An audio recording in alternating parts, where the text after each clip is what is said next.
Sawadika, thank you for joining us for the morning edition of NBT World Brief. You're with me, Kritika Kluwat.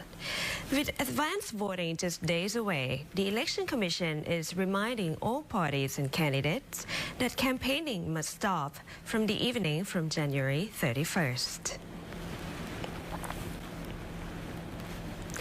Election Commission Chairman Narong Klanwarin said advanced voting will take place on Sunday, February 1st. Campaigning is strictly prohibited from 6 p.m. on January 31st until midnight on February 1st. The sale, distribution, and consumption of alcohol are also banned from 6 p.m. on January 31st until 6 p.m. on February 1st. He added that the media organizations planning debates or political activities during this period must carefully assess whether their content should be considered campaigning to avoid violating election laws. Narong was visiting Chachoengsao province to inspect training for polling officials and instruct them to remain neutral and perform their duties carefully to minimize complaints and errors. He also ordered election inspectors and police rapid response teams to intensify patrols during the final stretch, focusing on preventing vote buying and election fraud. Checkpoints will be set up in coordination with security agencies, which may cause some inconvenience to the public, but are necessary to ensure a clean and fair election.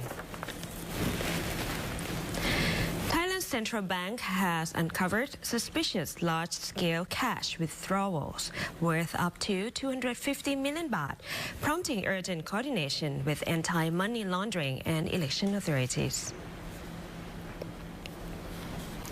The Bank of Thailand, or BOT, says it has detected unusually large cash withdrawals of 100 to 250 million baht, with some transactions requesting only 100 or 500 baht banknotes.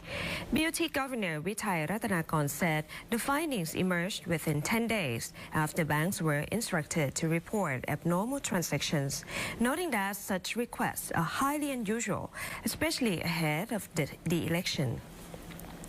As Thailand's sole banknote issuer, the BOT is closely monitoring these cases and will forward all related information to the Anti-Money Laundering Office and the Election Commission.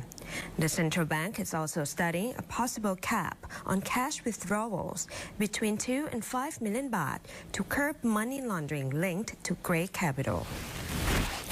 In addition, the BOT has set new limits on foreign exchange transactions up to 800,000 baht per person per day nationwide and 200,000 baht per day in border provinces, with enforcement expected in February. The BOT is also working with the Securities and Exchange Commission to tighten oversight of e-wallets and digital asset trading after spotting suspicious USDT transactions through Thai platforms. Any large or irregular activity will be reported to Anti-Money Laundering Office as the central bank steps up efforts to combat grey capital and protect economic stability. Bangkok and surrounding areas will continue to face dangerous PM2.5 levels through the end of this week, mainly due to agricultural burning and poor air circulation. The Pollution Control Department expects PM2.5 pollution in Bangkok and nearby provinces to remain at hazardous levels until early next week.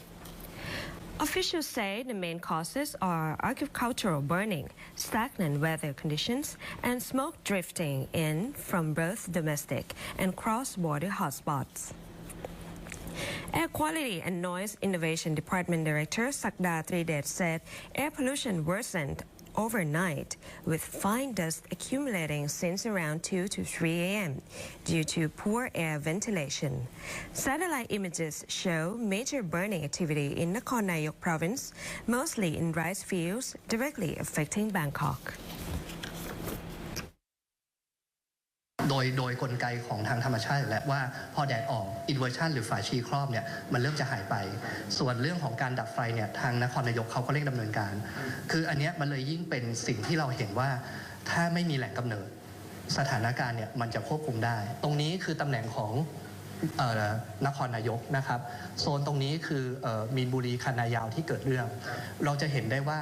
ณวันนี้นะครับแนวลมเนี่ยพัดจากตะวันออกเฉียงเหนือกับตะวันออกพัดเข้าสู่กรุงเทพเพราะงั้นถ้าเกิดมีแหล่งกำเนิดหรือการเผาเกิดขึ้นที่ต้นลมตอนนี้สถานการณ์ของกทมเลยกลายเป็นท้ายลมแล้วตอนนี้พอเป็นช่วงฤดูหนาวนะครับมันเป็นช่วงที่เหมือนฝาชีครอบจริงๆเรามีแหล่งกำเนิดที่เกิดขึ้นทุกวันอยู่แล้วอย่างเช่นการจราจรหรือว่าพวกแผ่นปูนของข้างในออกไปไม่ได้จริงๆเราจัดการได้ดีในพื้นที่แต่พอมันรับของข้างนอกออกมาเนี่ยมันเติมใช่ครับ Dr. Sakda said PM 2.5 levels are expected to remain high throughout the week, but should improve from February 2nd or 3rd when stronger northeast winds arrive and help disperse the pollution. Meanwhile, Bangkok authorities said they are working closely with Nakhon Nayok officials to control forest fires and open burning, while stepping up local pollution control measures in the capital. Authorities are urging the public to avoid open burning, reduce car use, limit outdoor activities, and wear protective masks, especially vulnerable groups such as children, the elderly, pregnant women, and people with respiratory diseases. China has emerged as the biggest source of spending via Thailand's cross-border QR payment system, highlighting how digital payments are helping revive tourism and boost economic activity toward the end of the year. The cross-border QR payment service is becoming a key driver in revitalizing Thailand's tourism sector, making it easier for foreign visitors, especially Chinese tourists, to pay conveniently using mobile payment applications from their home countries. According to the National ITMX Company Limited, Thailand's interbank transaction infrastructure provider, the latest data from December 2025 shows inbound cross-border QR payment transactions reached a total value of 809.74 million baht, marking a sharp 143% increase year-on-year. The figure reflects strong growth in digital spending by foreign tourists in Thailand.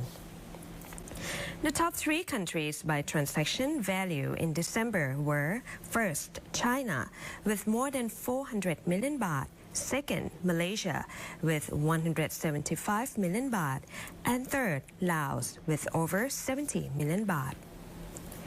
National ITMX has partnered with major Chinese payment service providers in enabling full connectivity between Thailand's payment system and China's digital payment networks. China's top ranking in spending through Thai QR payments is seen as a major milestone, proving that cross-border payment cooperation is practical and effective. It reduces payment barriers for tourists and expands opportunities for Thai businesses. And finally, a look at King of Fruits. In Thailand's deep south, YALA province is seeing an unusual but welcome boost for durian farmers, as high quality of seasoned durians are now reaching the market, generating strong income and creating jobs. Durian season in the lower southern provinces, including YALA, normally runs from July to September and ends in early October. But this year, from late December through late January, off-season durians have continued to enter the market, helping farmers earn additional income. At the Malayu Bangkok market in Mueang district, the fruit trade has become lively again as large volumes of off-season durians arrive.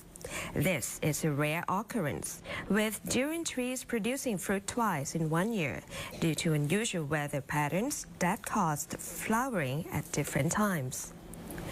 These off-season durians are of high quality and command premium prices, currently selling for about 115 baht per kilogram and sometimes as high as 130 baht. This is significantly higher than normal season prices, which usually range from 40 to 80 baht per kilogram. Beyond boosting farmers' income, the off-season harvest has also created jobs for workers involved in durian tapping, sorting, and packing. According to traders, YALA's off-season durians will peak in volume around February 10th and are expected to gradually run out by the end of February.